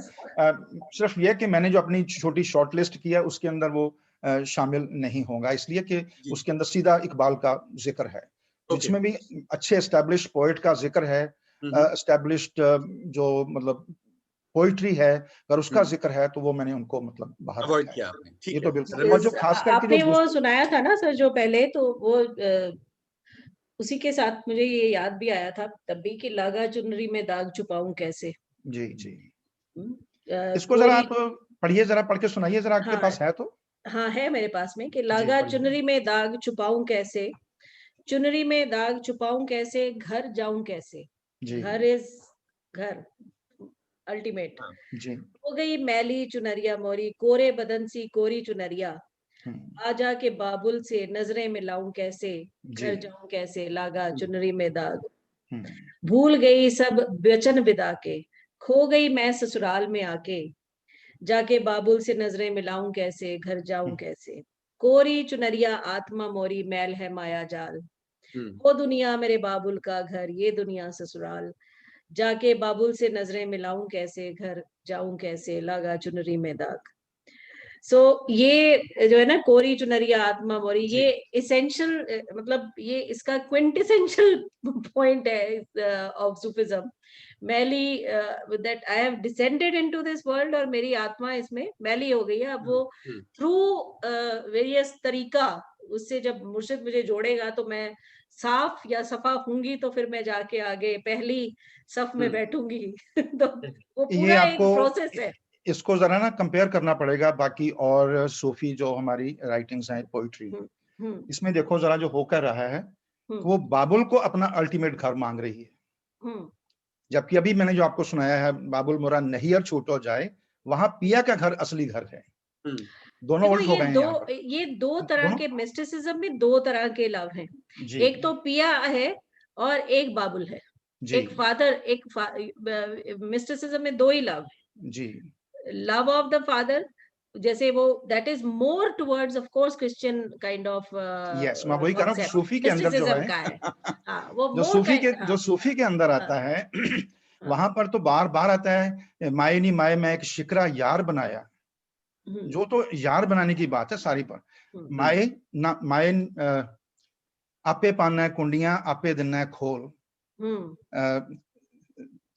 जड़ियां सारियां गल्लां मतलब जो हो रही हैं वो अपने लवर के हिसाब से हो रही हैं। जो सूफी पोइट्री हमारी है उसके अंदर जो बिलवर्ड है या जो लवर है, लवर एंड बिलवेड का रिश्ता है, हाँ फादर उनके अंदर एंड वो चाइल्ड रिश्ता का है। वो नहीं। यहाँ पर जो है आपको ख्याल रखना है, जो मुझे लगता है कि मैंने जो डिस्टिंक्शन किया है कि यहाँ पर वो बेसिकली बात कर रहे हैं आत्मा और परमात्मा की। आत्मा जो है उसको आप परमात्मा के साथ जोड़ोगे तो वो पिता बन जाएगा। और जो यहाँ पर है ये सूफी के अंदर सारा का सारा डिवोशन का इशू है, सारा डिवोशन है, टोटल डेडिकेशन है। और उसके लिए उन्होंने बार बार जो है सारी पोइट्री औरत बन के लिखी है, चाहे वो शाह हुसैन लिख रहा है, तो फिर चाहे ये वो बुल्ले शाह लिख रहा है। कृष्णा वाला भी कॉन्सेप्ट इसमें फिर ठीक बैठा कि दे आर दैट्स वन। हाँ वो बिल्कुल मतलब एक है, वहां पर जो वो इंडिया के साथ जुड़ता है। पर सिर्फ ये है कि इंडिया वाला जो है जिसमें कृष्ण के साथ बहुत है, वो कई बार बहुत फिजिकल हो जाता है, जबकि ये भी उर्दू फिजिकल पोइट्री होता है। जैसे हम इसको देखते हैं उर्दू पोइट्री में नहीं, लेकिन रूमी की पोइट्री में इस तरह से आता है कि हाउ आई एम, कि मैं तुम्हें कैसे मिलूंगा, तो वैसे ही मिलूंगा जैसे कोई एज पीपल मेक लव, एक है उसकी कविता इस हाँ तरह हाँ की भी बिल्कुल अगर। है, हाँ बिल्कुल है, सो मतलब हाँ ये तो है, पर ये बहुत कम है। विशाल के गीत आप देखो जरा, हाँ उर्दू बहुत के कम अंदर है। विशाल के गीत है ही नहीं है। वो जो सबसे विरहा खूबसूरत जो के हैं, विरहा हाँ के, बिरहा के, बिल्कुल सारे विरहा बिरहा लिखा जा रहा है। विरहा और के। जो खूबसूरत लिखा है वो साहिर लुधियानवी ने लिखा है, चित्रलेखा ने। हाँ हेरी जाने ना दूंगी, उसके जरा मैं मुझे तो वर्ड्स अपने याद से नहीं है, हाँ। पर उसके अंदर वो टोटल के टोटल श्रृंगार की बात करती है कि अलकों पे कुंडल सजा के, सुगंध लगा के, तो ये करके वो मतलब सारा कुछ बात करती है। वो सारी फिजिकल मीटिंग की बात हो रही है, पर उसको बहुत रेयर मिलते हैं ऐसे। एक और रेफरेंस जो सबसे ज्यादा अच्छा मिलता है वो है बाबा फरीद, शेख फरीद की जिसमें वो कहता है कि मैं तो आज ही अपने पति से नहीं मिली और मेरा जिस्म जो है वो टूट रहा है। जिन लोगों का सारी जिंदगी हो गई, जिन्होंने मिले नहीं कभी अपने प्रभु से, अपने प्रियतम से, उनका क्या होगा। ये बड़ा खूबसूरत उनका श्लोक है जो मुझे जुबानी याद नहीं है, पर ये बहुत आज न मिली प्रीतम संग, अंग मुड़े मुड़ जाए, कुछ ऐसा है वो, मतलब जो मुझे अब याद नहीं है। तो ये चीजें बहुत कम है, ये ऐसी विशाल वाली बातें। तो लार्जली जो उर्दू पोइट्री है या जो हमारा सूफी है, उसके अंदर जुदाई की बात होती है। और जुदाई के अंदर भी एक तो जुदाई ये है कि मतलब आपको सेपरेशन हो गई है, अलग है। दूसरी वो लॉन्गिंग है, लॉन्गिंग की बहुत पोइट्री है। Basically there is, yes. हाँ, लॉन्गिंग की जो मैं बहुत कह रहा पोइट्री था है। कि अमर प्रेम के गाने में है, बिरहा की मारी प्रेम दीवानी, हाँ बिल्कुल बिल्कुल तन मन ठीक है। प्यासा आंखों में पानी। हाँ, अगर आप चाहो तो मैं आपको एक शोर इन द सिटी फिल्म का गाना है, तेरी सर जुस्ती। मैं 1 मिनट आपको मैं रिमाइंडर दूंगा कि 10 मिनट है हमारे पास, जी और मेरे पास अभी 2 क्वेश्चंस और हैं, जी तो उनका भी जिक्र कर लें, क्योंकि ये कॉन्वर्सेशन तो हमेशा लंबी ही चलेगी, इसको लिमिट करना बड़ा मुश्किल हो जाता है। ठीक है, तो ठीक है जी। एक तो और मेरे मदर ने जो क्वेश्चन पूछा था, जो आप अल्लामा इकबाल के गाने का कह रहे थे, कि वो पूछ रहे थे कि आप इसको देख सकते हो सूफी एंगल से, और कैसे?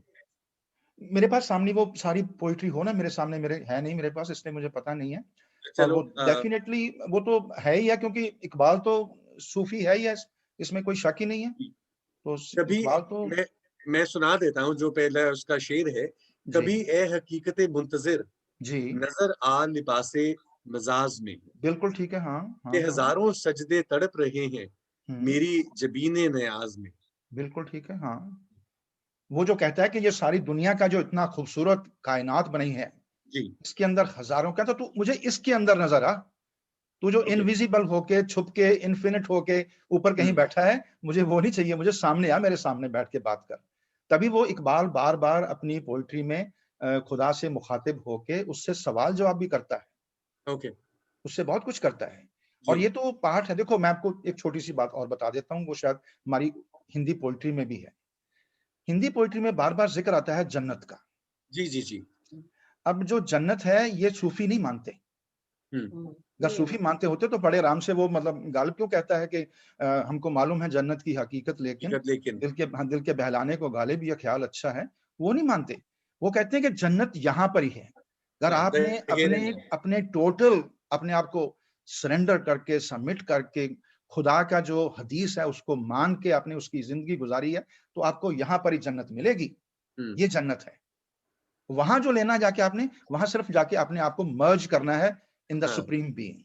So तो ये मैं the यहाँ main पे एक aim चीज is और ऐड करना हाँ चाहूंगी जी गुरुप्रताप की, जो जी जन्नत और जहन्नुम का कॉन्सेप्ट है। तो जी राबिया का एक किस्सा आता है कि वो एक हाथ में मशाल और दूसरे हाथ में पानी की बाल्टी लेके चलती थी। तो अच्छा किसी ओके ने पूछा कि तुम ऐसे क्यों जा रहे हो, तो उसने बोला कि इस हाथ से, जिस मशाल से मैं जन्नत की जो खुशियां हैं उसको जला दूंगी, जलाना चाहती हूँ, और अच्छा जिस हाथ में पानी है उसमें दोजक की आग को बुझा के, ताकि मैं तुम्हें अच्छा सच्चाई दिखा सकूं, क्योंकि ना तो कोई जन्नत है और ना कोई हाँ जहन्नुम है। Okay it is now and here.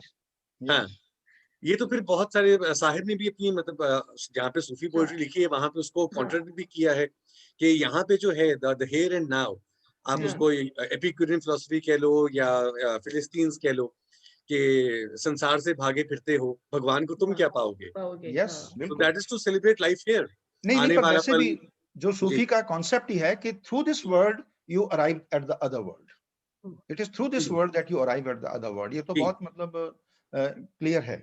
जी और हमारे पास सॉन्ग्स भी ऐसे बड़े हैं, मैं आपको जरा बताऊंगा, बस आपने कभी अकेले में बैठ के पढ़ लेना। ट्यूबलाइट हाँ का जो सॉन्ग है, जी मैं अगर सितारों से चुरा के लाऊं रोशनी, ओके उस सॉन्ग के अंदर वो यही कह रहा है कि दुनिया की मैं सबसे बड़ी बड़ी चीजें भी ले लूं, तब भी तुझे मुकाबला नहीं कर सकता मैं।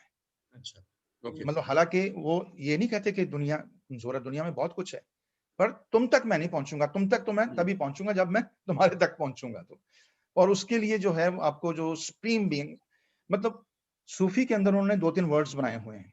एक तो वो है जो जिसको कहते हैं वो वसूल। वसूल वो है जिसने वसल पा लिया है। ठीक है ठीक है। और एक जो है वो है उसका शायद नाम उन्होंने कुछ और रखा है, रसूल या कुछ और, जो आदमी उस पाथ पे चल रहा है, हम्म, जो अभी मुर्शद के साथ लगा हुआ है, जोर लगा रहा है, उस कठिन रास्ते पे चल रहा है, वो दूसरा है। तीसरा जो है वो फजूल है, ओके, जो अभी वैसे ही बस पढ़ने पढ़ाने में लगा हुआ है, उसको हाँ। करना कराना कुछ आता नहीं है, पर वो वैसे जिसको फेक हमारे जो सूफी हैं वो फजूल हैं। मुझे मिडल वाला जो वर्ड है ना, मुझे भूल गया, वो एक वर्ड है जो वो यूज करते हैं, जो लोग अभी उस रास्ते पे चलने की कोशिश करते हैं। अच्छा, ओके, जो मुर्शिद है ना, ये मुर्शिद भी हमारी पोइट्री में बड़े अलग अलग ढंग से बोलता है। हम्म, जैसे बता रही हैं रमनीता कि उन्होंने मुर्शिद को ही अपना प्रेमी मान लिया और उन्होंने अपनी पोइट्री उसको डेडिकेट कर दी। मुर्शिद जो है वो आपको गाइड भी करता है बहुत बार बीच में हमारे साथ वो बोलता है। हमारी पोइट्री में, इंडियन पोइट्री में, खास करके फिल्म की पोइट्री में, ओ माझी रे, जो माझी है वो हमारा कर्णधार है, वो मेरा मुर्शिद है, वो मुझे पार करवाएगा ये नैया मेरी जो है इस संसार से। सो जो बंदनी का वो सॉन्ग है आखिर में, ले चल वो पार। माझी रे मुझे ले चल पार, वो सॉन्ग भी सुनने वाला है, क्योंकि उसके अंदर ये जिक्र आता है। और जो गाइड का खूबसूरत सॉन्ग है, वो जब गाइड बाहर वहाँ निकलता है वो अपनी वहाँ जेल कौन है से, तेरा? वहां कौन है तेरा, वहां कौन है तेरा, वो उसके अंदर से आवाज का जो उसका अंदर का मुर्शद है वो बोल रहा है कि तू कहाँ जा रहा है अब। कहते हैं सारे दुनिया है फानी, हाँ, पानी कहते पे हैं लिखी, ज्ञानी दुनिया पानी, है फानी, हाँ, गानी, पानी पे पानी लिखी पे लिखी लिखाई, लिखाई। पानी पे लिखी लिखाई। ये जो चीजें हैं सारी की सारी वो अलग अलग रूप लेती हैं अलग अलग सॉन्ग्स में, अलग अलग किस्म की पोइट्री में। जो मुर्शिद है वो आपका प्रेमी भी है, वो आपका गाइड भी है, और वहां पर वो बहुत इंपॉर्टेंट बन जाता है क्योंकि वो खुद गाइड होता है, देवानंद। कंपेनियन भी है। हाँ, वो खुद गाइड भी है, पर इस समय वो दुनिया के झमेले में फंसा हुआ है और उससे निकल के उसको दोबारा गाइड बनना है, उसको दोबारा अपना वो, तभी वो आखिर का जो पार्ट है उसमें वो जी, स्वामी बन जाता है, फिर वो जी, देखते हैं आप गाइड के अंदर। जी, तो सर हम सूफीज्म की अगर एम की बात करें कि अल्टीमेट गोल है सरेंडर का, है ना? तो डेडिकेशन, सबमिशन, हाँ, जी, सबमिशन। तो वो जो डिवाइन सबमिशन। लिविंग है, डिवाइन लिविंग का जो कॉन्सेप्ट है जो सूफीज्म में आता है और पोएट्री में भी आता है, वो उसके बारे में कोई बात करेंगे? Because it's very obscure, and उसको डिवाइन, अंडरस्टैंड। जी, divine, divine living, Gurpratap, ji, what did you say? Divine living, हाँ हाँ, submission, basically submission, as sir had already talked about. इस्लाम का मतलब ही सबमिशन है। Okay, okay, Islam means submission, okay, I didn't know that, okay, total submission.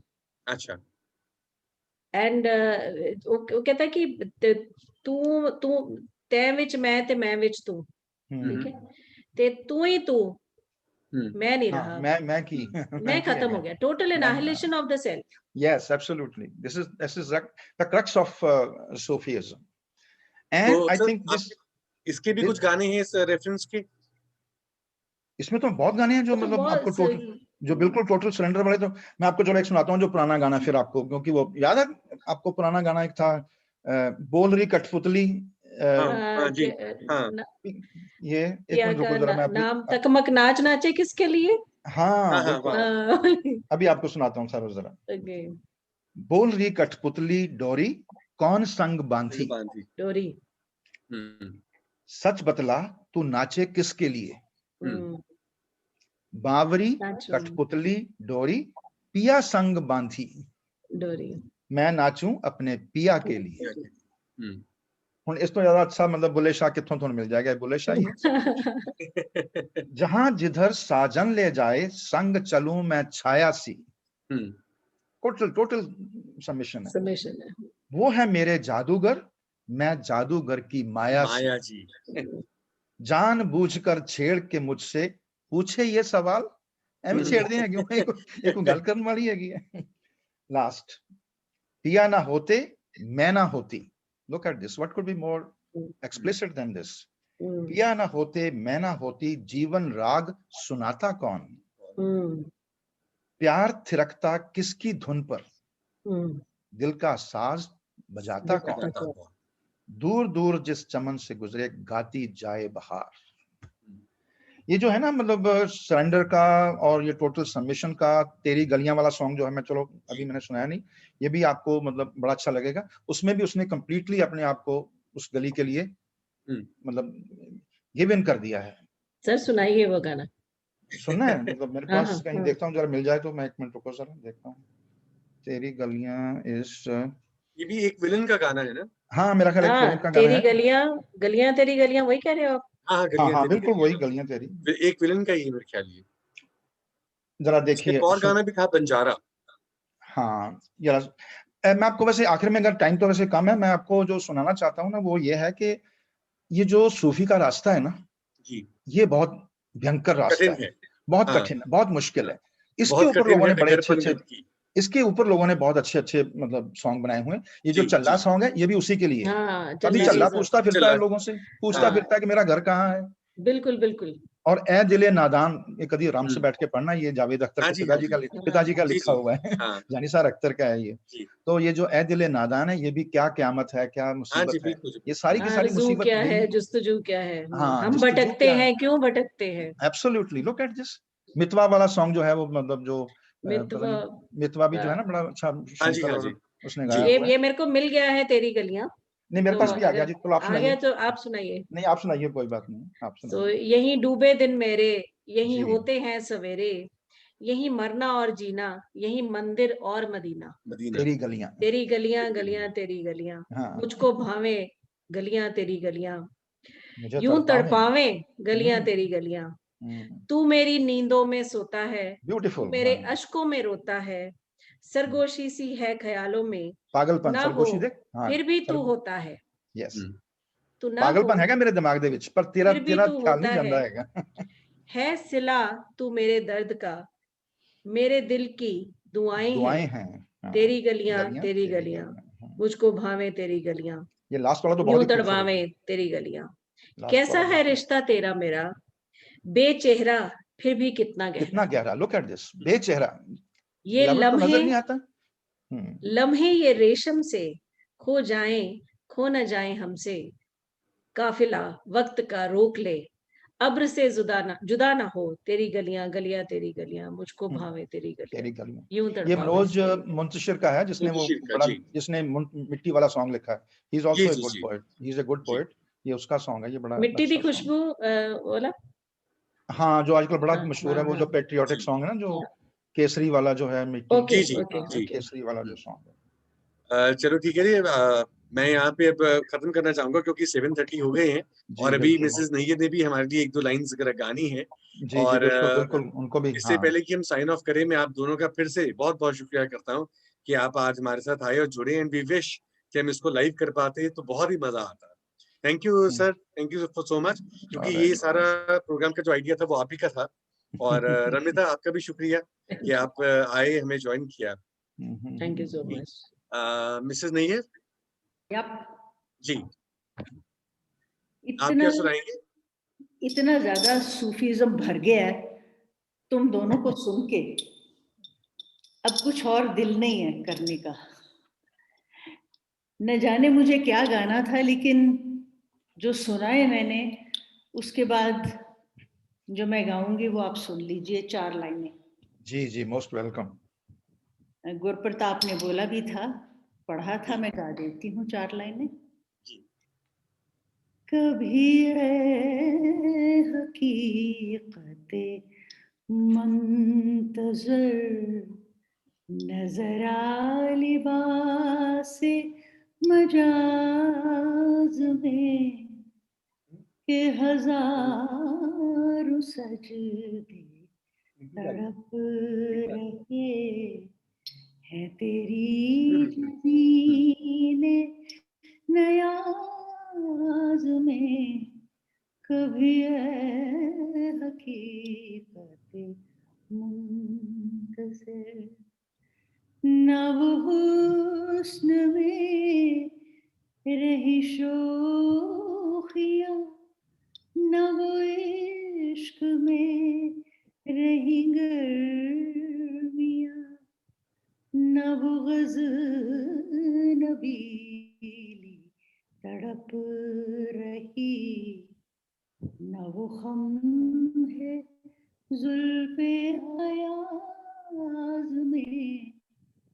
कभी ऐ हकीकते मुंतज़िर, नजरा लिबास मजाज में कभी हकीकत।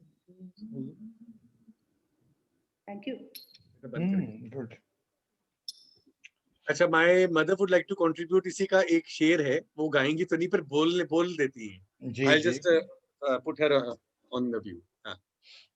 ना बचा बचा के तू रखी से, हाँ यस, बहुत अच्छे। ना बचा बचा के तू रखी से, तेरा आईना है वो आईना, कि यस, शिकस्ता हो तो अजीज तर है निगाह आईना साज में।